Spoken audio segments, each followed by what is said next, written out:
На рубеже XIX и XX века известная немецкая фармацевтическая фирма Bayer синтезировала в своих лабораториях новое вещество диацетилморфин.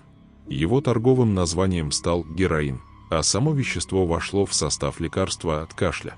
Примечательно, что героин должен был стать заменителем морфина, вызывавшего сильную зависимость, а стал одним из самых страшных наркотиков в истории. Врачи выяснили, что в печени новое средство синтезируется в морфий, оказывая негативное влияние на организм. Зависимость от него развивается в разы быстрее, чем от морфина. Эффективное лечение зависимости от героина занимает много времени, но новые методы терапии дают хорошие результаты при соблюдении врачебных рекомендаций. На сегодняшний день этот наркотик официально синтезируется в ограниченном количестве и используется в исследовательских целях.